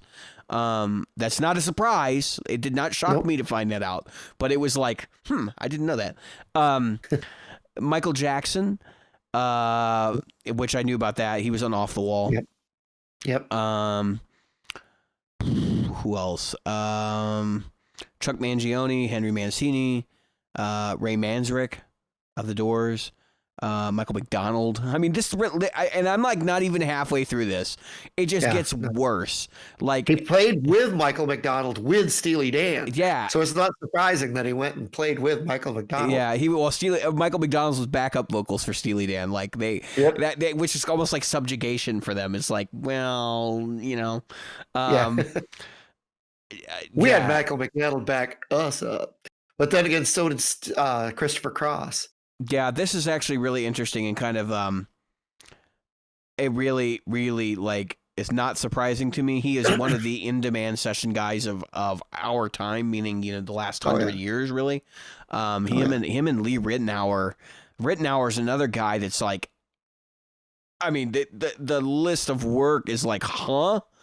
And Robin Ford has a list like this too, and that's what's crazy is Robin Ford is known for being a solo artist more than he is anything else. But Larry Carlton is definitely known more for his session work than his regular recordings, despite the fact that his regular stuff is great too. And so I'm gonna pull up Lee Ritenour's real quick. I've always suck at spelling his name. Ritenour. Okay, so cool. Which again, he's kind of in the same vein as those guys. Sideman. Aretha Franklin, Carly Simon, Art Garfunkel. Carly Simon, she's incredible. Paul Anka again, Quincy Jones, Kenny Loggins, Dizzy Gillespie, Bette Midler, John Denver, B.B. King, Aretha Franklin. I mean, then the list goes on. It's almost as ridiculous as Larry Carlton's, and of course Lee Ritenour was also on a lot of film soundtracks as well. And there are other guys like him that have just been synonymous with, big budget, high profile LA sessions. And those Tim were the Pierce dudes. Tim Pierce is another one. He was more of a pop guy, but he was on a lot of that stuff. And let's be very clear, when you have a volume of work like these people, their discography on Wikipedia is woefully incomplete. Yes. I guarantee you that in his heyday, Larry Carlton was probably doing 3 sessions a day, and it was like, what are we doing today? Today is a commercial. It's like, okay, it's like let's hammer it out. And I maybe some things he remembers, like this is the record that did this, and like I went on tour with these guys and. I was talking to a friend the other day. We were talking about musicians on different records, and different things. And we were talking about the Wrecking Crew and how a lot of these folks were on Everything You Heard Yeah. from Yeah. the Chuck Wagon commercial to Like a Good Neighbor, State Farm is there, and those things. They And defined Barry your Manilow, generation. believe it or not, wrote a lot of that stuff. And then these guys were on almost every TV soundtrack. You're talking Hawaii Five-O, Batman, and what's the other? Was it the Addams Family or the Munsters? Oh, the Munsters. Yeah. Those songs were the same people. I mean, it's just funny. You listen to them and you go, holy crap. And when you listen to it, it's really obvious that it's the same band. And they may have cut them on the same day. Like, it's to that level of like, this sounds exactly like this, and they were both arranged by the same people at the same time. Yeah. Yeah, and the Monkees music were them guys too. Yeah. And it's just funny because the musicianship of these folks it's on another level. I mean, oh yeah, Disney called them, and it's I don't know. Stop me if I've told this story, but Disney called them, and they said, "Hey, we need you guys to come in and do this session because we need some of you guys that do that rock and roll. That back then it was that rock and roll, right? That crap that nobody wants to listen to, but we want to sell. Because they were all snobs. They were all jazz and classical snobs. So they, Fantasia and everything else that came. So they get in there, and the folks that they said, okay, well, we know you guys probably never had to do this. Here's the charts. This is what we want you to play. They I don't know if you've ever seen that stuff, but they put the screen up so that everybody can see the thing they're playing to. Mm-hmm. And so there was a woman that was supposed to count them in like slowly, but she said it at their normal count, and so it went 1, 2, 3, and they just did it, and then the guy that was supposed to record them didn't record. They went through the fees, and then he goes, oh my God, he goes, you guys are on another level. So much higher than I thought you would be. And they were like, well, is that it? No, I have to go back. We have to record. It's just funny that because like they weren't ready for it because they didn't realize those guys didn't have to work anything out. Right. And I honestly think that's part of the reason why rock and roll has taken so much. It speaks to rock and roll in general.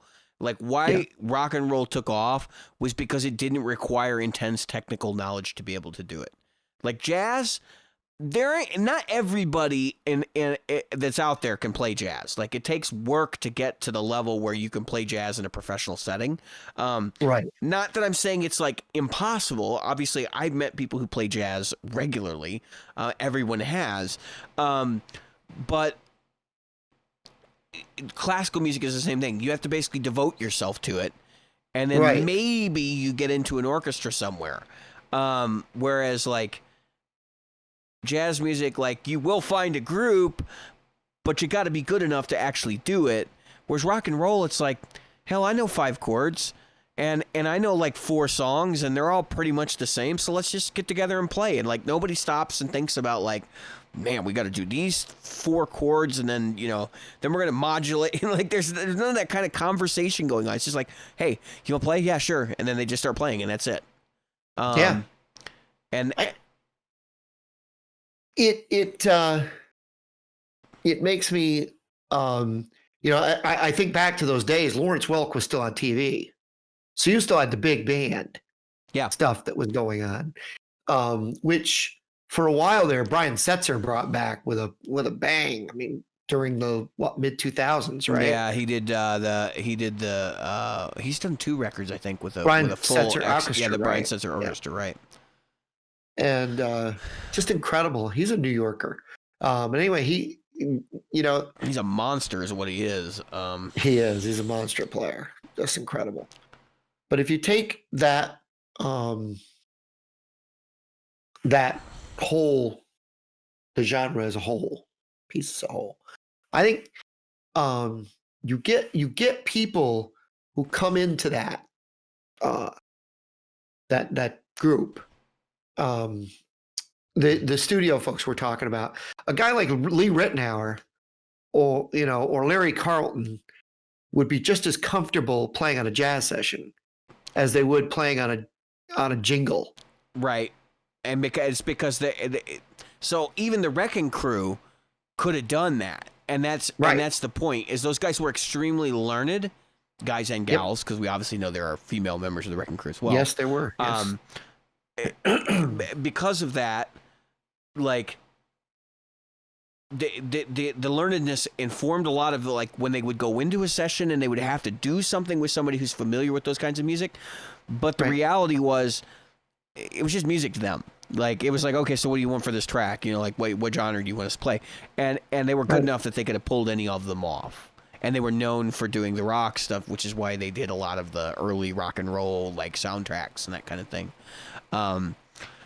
Yeah, you take stuff like the Saturday Night Fever soundtrack or the Grease soundtrack or the those things.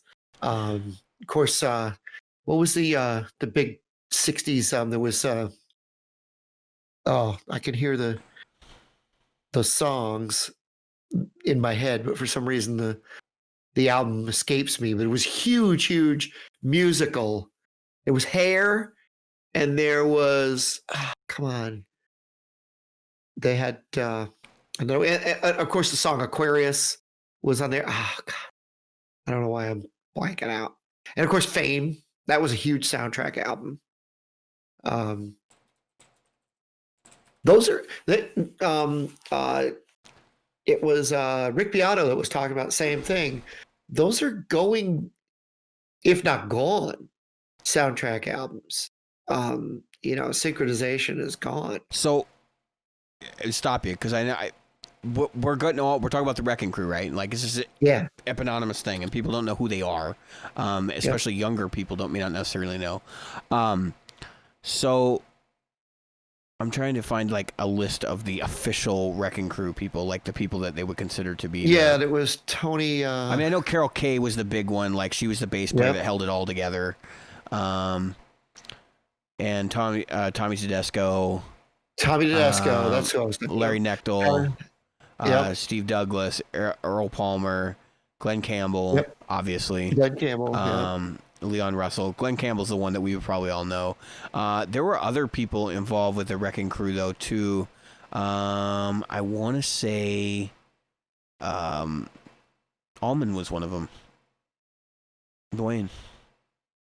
But I don't see his name listed here. Dwayne Allman was not Wrecking Crew. He was part of the other group that was doing the other stuff. The similar group that was going around like right after the Wrecking Crew. Their name isn't a song. I'll give you a hint. Their name is a Southern rock song. It is in a Southern rock song, and nobody ever gets it right. And it's a song by Leonard Skinner. They mention him, and they go, Muscle Souls has got the Swampers. It's Muscle Souls, yeah. It was the Swampers, yeah. Muscle Shoals, that was the place, and they were the Swampers, yeah. And they were cutting all that country and that that kind of rock. As a matter of fact, that's Dwayne Allman on what's the song?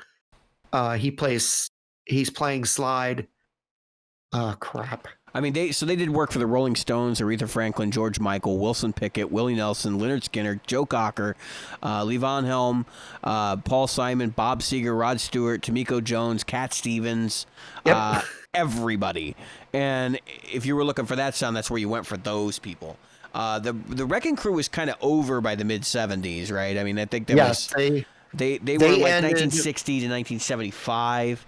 And it wasn't that they ended. It wasn't like they were a group. It was just that a lot of those players like had moved into other things, and the new generation of studio guys like Larry Carlton was starting to make an appearance. What they were doing was a lot of the bands. How do I say this? A lot of bands were becoming popular. So if you think about that time frame, um, a lot of folks that didn't need their services, were the big folks. I mean, Foreigner was, and that's another thing that started to happen was a lot of the studio folks created bands. Toto was a studio band. Right. Little River Band was a studio band. Alan Parsons Project. Led Zeppelin was obviously arguably a studio band. I mean, there's a lot of Led Zeppelin was 4 studio guys. Of course, they were earlier. Well, technically 2 of them weren't studio guys, but yeah, it was going to be 4 studio guys originally, 4 people that Right. like all knew each other who were already making really big records. Yeah, well, 2 guys worked together. That was who was it? Page and was it Page and Bonham that worked? Page and Bonham that worked together, or Page and Plant and Bonham were in a band together, I believe, and I believe Plant and Bonham. That's right. And it was Page and that had been working in the studio now and again with each other, right? Because of the Yardbirds, John Paul Jones, and actually initially, basically Jimmy Page wanted to recruit the Who. I mean, I was like, yes. he would have hired Roger Daltrey in a heartbeat, and actually, not Roger Daltrey. He wanted to steal John Entwistle from the Who, like really badly, and Keith Moon. And that's where Keith Moon said it would go over like a Led Zeppelin. Right. So that would go over like a Led Zeppelin, and that way came the name of the band. Yeah.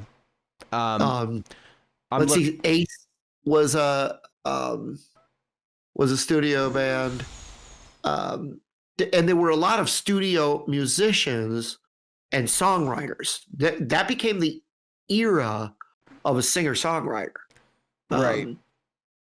Well, and so, like it's you not said, in country music, right? And that's where Larry Carlton comes in. So you take a Carole King, Joni Mitchell, and those folks, and they were on their rise at this point. Mm-hmm. If you think about that mid to late 70s, then you've got, again, from the area of the Swampers, you've got the Eagles, you've got the which some of them were from the East Coast, some were West Coast, kind of sandwiched together. Glenn Frey is a Northern Floridian, or Southern Georgia, one of the two. He hung out with Tom Petty. Of course, you had Tom Petty and Heartbreakers. You had just this whole genre of people who it was such a short time. When you think about the amount of time, they were talking about this on Beato's thing the other day. It was actually a different one. It was a Music Geek or something. But anyway, where the life of the record album, somebody like me thinks, oh, it was this huge, but it wasn't even half my life. No. I mean, the record album just happened to be the half that formulated my thoughts and perceptions of music. Yeah, CDs lasted a really long time. CDs lasted almost as long as a record. Yeah, that's why I was kind of pointing out, like, yeah, the record. So there's a little bit more there, because so like there are different styles of record. Like there was 45s and there was so like then they had the long playing and all that stuff. Yep. And that goes back to the 30s. I mean, the first commercially available recordings were really sold on record in the 30s and probably the late 20s. I don't know the exact time period, but by 1970, they were already starting to look at other formats as a way to distribute music. Yeah, they had been looking at that years. for a while. As a matter of fact, the math on a compact disc started in the 60s. It didn't get released until 1982. That was the official. Yeah. Excuse me, the official year, folks. Was 1982. But in the interim, we had what? We had 8-track, right? We had cassette tapes, and it really wasn't until CD really killed vinyl. I mean, when that happened, that was the end of it, right? But record companies read along with the CDs, yeah. Yeah, and of course, but so but my point is 40 years. The CD is introduced in 1982. I remember they stopped making records in the mid 90s, like 94, 95 ish. They were starting to decline. And Yep. I know by 2000 they were no longer producing records. Right. They accepted super small quantities of very specific things. Yep. And so that puts the trajectory from the 30s to the 90s, and even then it's antiquity in the 90s at that point. Right. Yeah, I can remember it was somewhere in the mid '90s. They said we are the big record companies, EMIs, Columbia. Those 60 years. we're not doing anymore. 60 years. Yeah. CD comes out 82, runs to what? Because the CD has not stopped being produced yet. But I would say it's no longer the dominant distribution platform. No. It is still the dominant physical distribution platform. CDs began in 82. It is now 2020. So that's what, 40 years? I mean, we're almost to the age of records with CDs. It's another 20 years. And I could definitely see us going there, especially in because the third world has not readily adopted things like streaming music, which is a whole other. Good reasons for that. There's a whole other comment on that, but that's, I mean, they're still going to press CDs. And if you're, I can tell you, so I had a little record player when I was a little kid. I had this little, I'll never forget it. It was one of those, you'd see them now, people will kill for these things. It was this little white. Like the Fisher Price record player. Well, it was better than a Fisher Price, but it had a little speaker on it. And it was in a white container. It was a little bit bigger than a lunchbox, obviously, but that it was effectively an oversized lunchbox. And I'd open it up. It had, a crappy plastic, thing on it. And I would get records. This is no kidding, folks. I would get records on the back of a cereal box. So you'd go to the store and I'd beg my mom, I got to have that I got to have that box of cereal. Not because I even cared what was in it. Yeah, you never ate the cereal. They had a record on the back. Yeah. And you'd get this cardboard record. I kid you not. It was just the vinyl laid over the cardboard, and it didn't last long. I can tell you that. So here's the crazy thing, and this is how we're going to end the episode. I'm going to give the timeline of how I experienced recordings in my lifetime, because I was born in 1984. So when I was born, my son's looking at a car that's older than you. Yeah, he's looking at buying a car, 1982 Fiat 2000 Spider. Anyway, I have a lot of thoughts about that too, but I understand, but I have a lot of thoughts about it too. When I was born, I can remember the first recordings that I was consciously aware of what we were doing were records played on a giant hi-fi system, and it looked like a giant console. And it had an 8-track on it, and it also had a record player, and it had, this was fancy piece of equipment. It had RCA inputs, I think, or on it as well, so you could put other equipment through it. But I can remember using that. We had, of course, the regular hi-fi system as part of our television, which had a record player and it had a CD player. And I can remember looking at the graphic equalizer bouncing up and down and going, whoa, that's the coolest thing ever. Back when that was the thing. Now you buy a Bose system and you plug an iPod into it. It's totally different animal. Yeah, and the more understated, the better, right? Yeah. It's just a black box. So then I can remember the first record I ever bought was on CD. I wanted to buy it on cassette because cassette was cheaper, and my mom was like, "You're not buying a cassette." Listen, I know better. So I remember my brother had a bunch of cassettes. He had the big, cassette holder thing that had he was listening to Vanilla Ice and stuff, on cassette. And I can remember cassettes a little bit and cassette players in cars, and then having the cassette with the thing out for this, for the external CD player. I can remember having one of the first common cars that came with a CD player installed by default. And then I remember watching the morning news when the iPod was first announced and thinking, wow, that's never going to take off. Because I was like, nobody's going to pay $400 for a music player.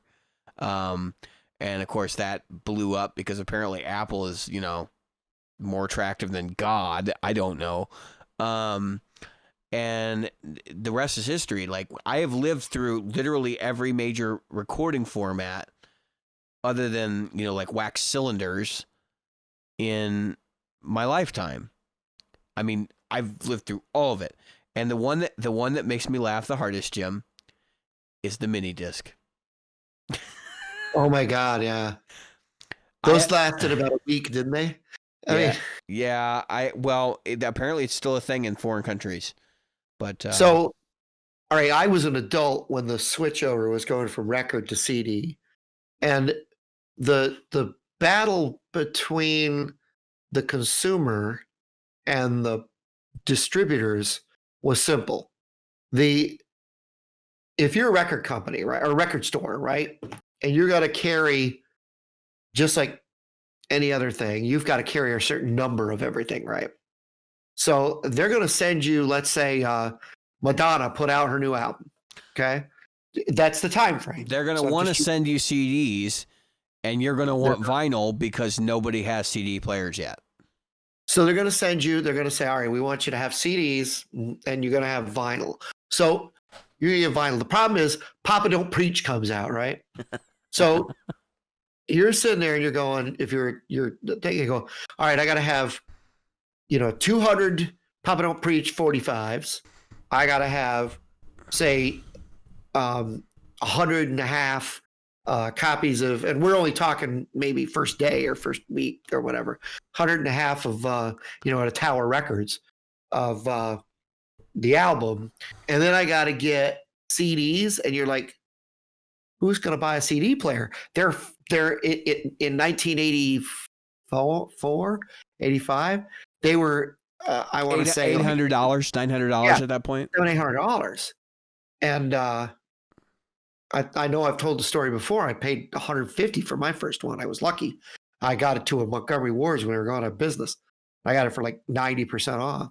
Well, they were, so another point of that, the reason why the systems were so expensive originally, of course, first and foremost, the technology. But second was, people forget that you could buy 2-track tape that was like super high quality recordings, and it was a real popular thing amongst audiophiles, and that they thought CD was going to hit that market. That's what they were aiming for, was to replace the 2-track magnetic tape market with this medium, and it just didn't end up working out. It was like replaced instead. Right. And at that time, a lot of bands, Pink Floyd was particularly one of them, because the people who loved the quadraphonic and the higher end sound would buy the stoner rock type stuff. And they would buy, there was literally gold records that you could buy. These things were the price that you're paying for albums now. They were like $40, $45. They were supposed to be just like the master, basically. The whole idea was they had superior fidelity. Yeah, and they were super heavy, super strong. You had to have a special, and I don't know if you remember this company. It was a company called Nakamichi. They would make these high-end stereo systems. Yep, that was a popular one. Yeah, Nakamichi and Macintosh, not to be confused with Macintosh computers. It was Macintosh that had these hugely expensive stereos that are, Bose was nobody back then. But my point is, I think there was a lot of pushback from people like Tower Records and people like that saying, hey, you got to pick a format.